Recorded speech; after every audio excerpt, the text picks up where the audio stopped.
Hundreds of acres of a nearby mountain up in flames. And HPU students are getting answers to one of their most pressing concerns. These stories and more, All Access starts right now.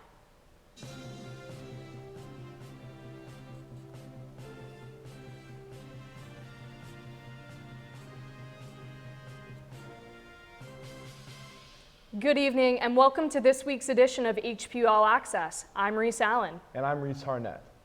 Earlier today, the Centers for Disease Control and Prevention confirmed the country's first case of the new and heavily mutated coronavirus variant called Omicron. It was found in Northern California after the patient had come home from a trip to South Africa, where the virus was first detected and has been spreading rapidly. The World Health Organization said that Omicron has been reported in at least 23 countries, and White House Chief Medical Advisor Dr. Anthony Fauci said over the weekend that due to the variant's transmissibility, its arrival in the U.S. was inevitable. Fauci also said that the patient has been quarantined and that their symptoms are both mild and improving. California Governor Gavin Newsom cautioned residents against panicking. However, he took to Twitter to say, and I quote, "But we should remain vigilant. That means get vaccinated, get boosted, and wear a mask indoors." In Surrey County, firefighters are working to contain a wildfire at Pilot Mountain State Park, which has damaged over 1,000 acres as of today. The fire was first reported on Saturday afternoon, and officials say it was caused by dry and windy weather conditions, which created the perfect climate for the fire to start. The fire can both be seen and smelled by the local residents as the Forsyth County Emergency Services Communications Division received complaints of haze and smoke caused by the wildfire. Authorities say the fire is now 50% contained, but as a precaution, there is a statewide burn ban in North Carolina, and anyone found violating this will face a $100 fine. For now, Pilot Mountain Park will remain closed throughout the week, but hopefully conditions are looking up in the Triad. Let's head over to Lauren Green with our weather. Thank you, Reese.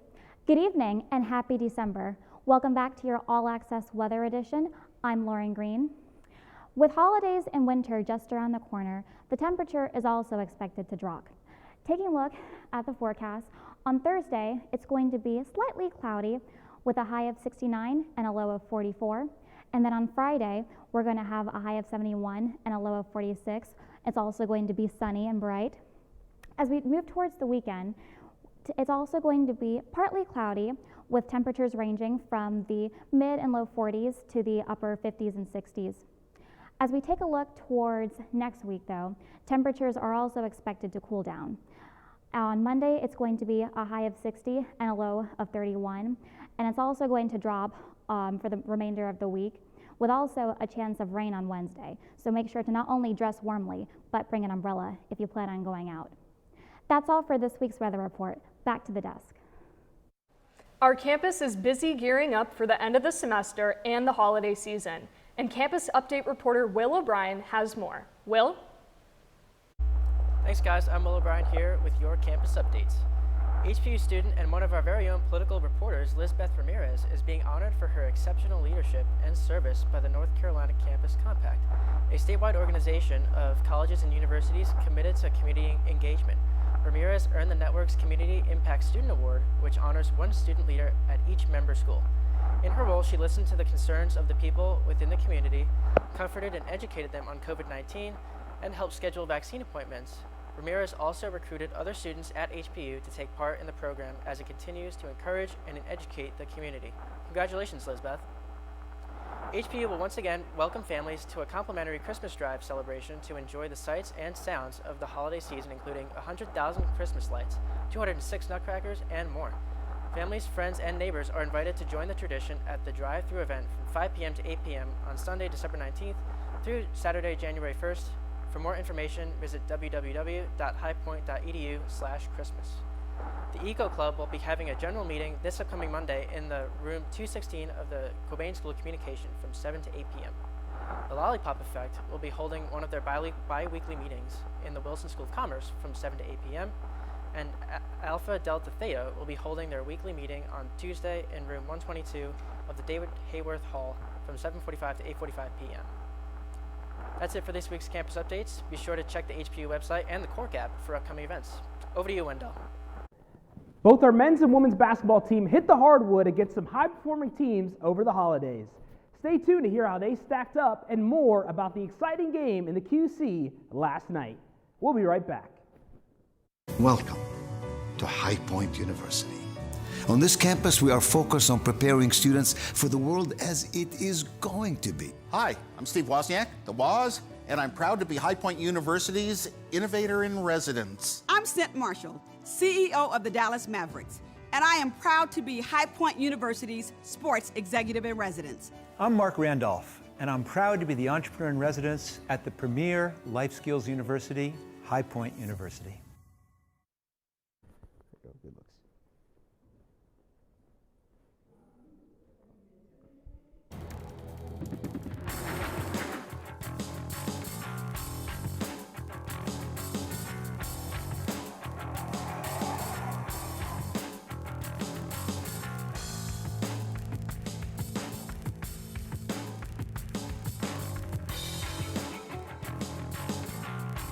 Musco Lighting. We make it happen. I'll have the langoustine lobster ravioli. For you, sir? The original call was for langoustine ravioli. Langoustine is a tiny kind of lobster. Slight shellfish allergy rules that out. Plus, my wife ordered the langoustine. I will have chicken tenders and tater tots. If you're a ref, you way over-explain things. It's what you do. If you want to save 15% or more on car insurance, you switch to Geico. Sir, we don't have tater tots. It's what you do.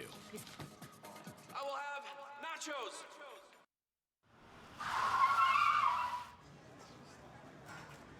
Welcome to Freddy's. What can we get started for you? I haven't had a carb in 3 weeks, and if I have one more sip of a kale smoothie, I need a Freddy's Original double with cheese, fries, and a turtle sundae.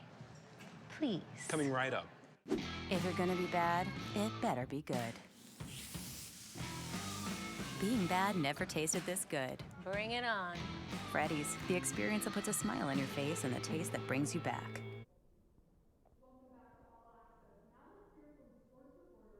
Apps about all things HPU basketball. What's going on, Wendell?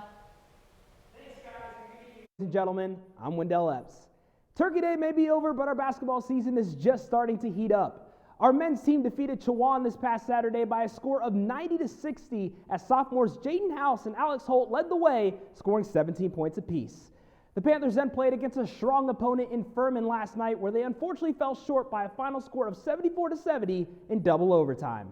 The guys will be heading on the road this Saturday night as they will take on one of their big rivals in the Elon Phoenix at 7 o'clock. Meanwhile, our women's basketball team had the ultimate test last week as they welcomed in an ACC powerhouse in Wake Forest to the Cabane Center. The Panthers were fighting all game long, but unfortunately fell short to the Demon Deacons, losing 79-50. Despite the loss, freshman Nakia Terrell had herself a ball game as she dropped 21 points and hauled in 11 rebounds. She even earned Big South Freshman of the Week honors for her strong play. HPU then played last night at Wofford, where they fell short to the Terriers, losing 74-52. The Panthers will be back in action this Saturday when they travel up to Lynchburg, Virginia to take on the Liberty Flames. Conference play is right around the corner for both the men's and women's basketball team, and it should be fun to see how the remainder of non-conference play goes on for both teams. That's all I have for this week's High Point Sports Report. Back to you guys at the desk. Thanks, Wendell. You know, I've been so excited about the arena this year. It's a new facility. I think it's really just a lot of people are going to start coming to games. So. It is, and you know, I've gone to a couple games now, and it's absolutely electric. You know, it's so cool to have that many students all in one area supporting a cause, you know, together, and we're doing pretty well. So, you know, you can't beat that. Now, one concern voiced more than most by HBU students is the lack of parking. And the university administration announced at a recent student government meeting their plans to address just that. Brooke Ruffin has the latest update on this new project. I'm here behind the Congdon School of Health Sciences at High Point University, where the university is planning to add a structure that will hopefully put an end to students' complaints. When asked what their biggest complaint is about the school, many HBU students will undoubtedly reply with one word: parking. There have been times where it's taken me I would say anywhere from like 15 minutes to an hour to find a space. And for students like Maddie Beveridge, who make the daily commute to campus, she has to allocate extra time in her schedule to be on time. So what is the solution? A new parking garage. Students will come back to campus next school year, seeing around 1,200 new spaces available to park in. The parking deck that's currently under design will be a masonry brick type facade around it with a traditional 6 levels of parking, able to hold 1,200 cars. It'll be located just behind Cogden Health Sciences in that lot, directly behind the road, and then it'll stop just short of the mechanical yard that's to the rear of Cogden. When asked if she thinks the new garage will shorten her commute in the morning, Beveridge had this to say. I'll definitely use it once it's built, but I'll easily save like 15-20 minutes. While others had this to say. I think that there are so many empty spaces on this campus that could be utilized for more parking spaces instead of making like this one big garage in one location. That's why I'm just a little skeptical about this. While many may be excited that the new garage is bringing more free spaces to campus, others are still very upset at the inconvenient location. For HPU All Access, I'm Brooke Ruffin. Well, it'll definitely be interesting to see, what kind of effect the new parking deck has on campus, so I'm excited for that. Absolutely. Well, now we're joined by political correspondent Lisbeth Ramirez. Welcome, Lisbeth. Hey guys, thank you. And welcome back to All Access Politics. On November 28th, Honduras elected their next president, Xiomara Castro. Castro will be the first female to become president for the republic. With 53% of the votes, the Libre Party won against the National Party. One of the biggest tasks that President-elect has on her hands now is deciding whether or not the country will continue to show allegiance to Taiwan or start a deal with China. So many people believe that Honduras was under a dictatorship for over 12 years. Do you guys think that a new party and a new president is going to help the country now? Well, I think new leadership is always exciting, and especially it being the first female president. That's just going to be really cool to see how it maybe helps and changes, the Honduras government. So definitely, yeah. Change is change. Maybe it is good. We've seen that they've been in this dictatorship for a very long time. So I think that a little bit of change could be good for them. Yeah. So we'll see, definitely. And for North Carolina, there is the state representative, John Hardister. He's considering running for Congress in the next election. Hardister has been a representative for 5 terms and has also been a majority whip. He serves part of the Guilford County area and is in District 59. Hardister says, after serving 10 years in the state legislature, I developed the skills necessary to elevate my service to a higher level. I will continue to assess the opportunity over the next few days as I finalize the decision-making process. John Hardister has been serving the state for more than a decade, and do you guys think this is enough time, or do you guys think he should wait a little longer to run for Congress? I think he does have some government experience already, so I can see why he feels like he has the qualifications. So I don't think it would be too much of a stretch if he did take that lead. Sure, and we've seen, government officials with less experience. That's also true. In office. So, I think maybe he does have some time. So, all right. Well, thank you for joining us, Lisbeth. And coming back from the break, Trailblazer in social media is leaving his leadership post. And we hear who's hosting this year's New Year's celebrations. All Access will be right back. Stay with us.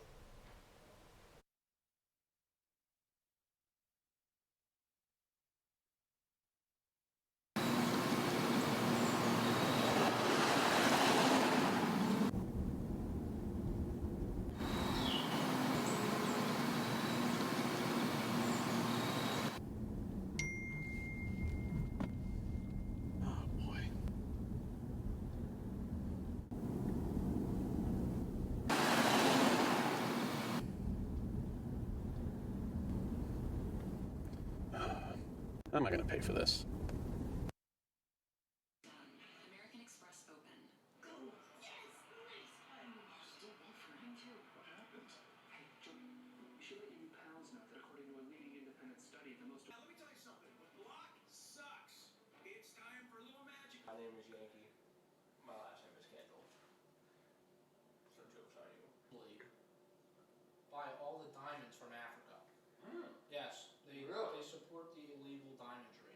insane. You should follow him on Instagram.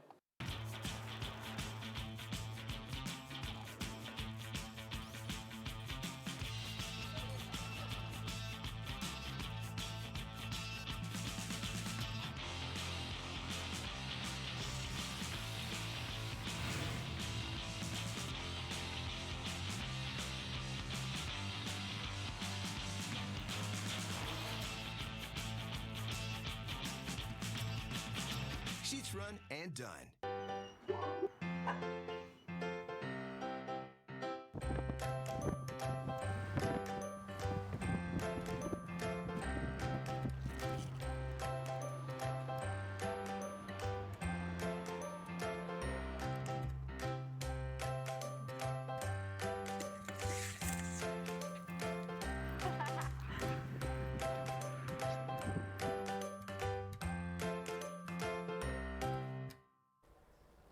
Welcome back to All Access. Our campus is filled with great people that have some amazing stories to tell. Today we hear from one of them. Christy Harbor is joined at the desk by Emma Rouse of the newly established HiPo magazine. Christy? Hello and welcome to HPU Student Spotlight. Today I'm joined with Emma Rawls from HiPo magazine. So Emma, thank you so much for being here. Thank you for having me. I'm really excited. Amazing. So what is HiPo magazine? So HiPo magazine is the newly updated student publication on campus. We used to be called the Campus Chronicle, but the university thought it was time for a facelift and we've turned it into a magazine style format which publishes once a month. That sounds so cool. So what was the transition like going from the Campus Chronicle to HiPo magazine? So it's a bit of a learning curve because we definitely switched from a different style of storytelling. Campus Chronicle was very news-based, we published every other week, very like divided sections and all that fun stuff. And HiPo is more of a broad look on campus. We have like a cohesive theme that publishes once a month and we cover a ton of different stories. So with 2 editions under our belt, I feel like we're finally getting into the swing of it and I'm really excited with what we've been making. That's so cool. So do you have a favorite piece from the HiPo magazine so far? So I'm a big art and entertainment buff. When I was a part of the Campus Chronicle, I was our arts and entertainment editor. So whenever I can sink my nails into like a entertainment movie kind of story, that's my bread and butter. So I wrote a Space Jam article recently about comparing the new and the old Space Jam. And also, you know, I had such a fun time on the Chronicle and I was a part of it for a lot of my early college years, so I got to write a really meaningful transition piece about switching from the Chronicle to HiPo this year, which was a lot of fun. That's so cool. So where can people go to learn more about HiPo or even get a copy of the magazine? So the magazine is pretty much in any like major building all over campus and in a lot of the dorm buildings too. So Wanick, Slane, Cottrell, all of them, you can find them there. And we're also on Instagram, hi.po_HPU. Perfect. Well, thank you so much for joining us, Emma. Thank you for having me. Yeah, back to you, Reese.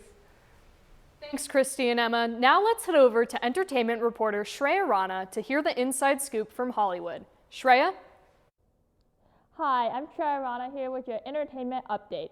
Bradley Cooper admits in an interview that he was once held at knife point in a New York subway. On an episode of the Armchair Expert podcast, Cooper described getting on the subway back in October 2019 and getting accosted while on his way to pick up his 2-year-old daughter from school. Cooper couldn't hear anything because he was wearing headphones, but he knocked the man's arm away and started running for his life. He eventually lost him, but he realized that he had gotten way too comfortable on the subway. On Tuesday, Adele announced her Las Vegas residency titled Weekends with Adele. It will be housed in the Coliseum of the Caesars Palace Hotel. Adele will perform 2 shows a weekend starting January 21st and ending April 16th. Fans can register for pre-sale tickets on Ticketmaster.com. The new year is right around the corner and there's already plans on who is going to host it.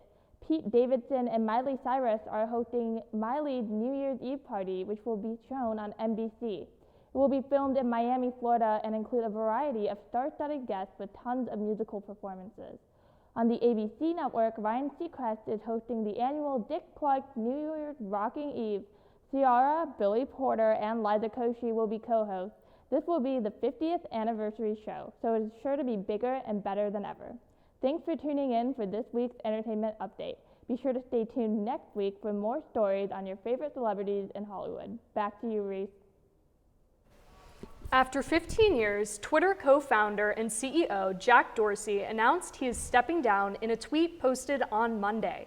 Dorsey explained that this decision was his own and he wants Twitter to grow beyond its founding and founders. His resignation came as a shock and caused the NASDAQ to suspend trading on Twitter stock.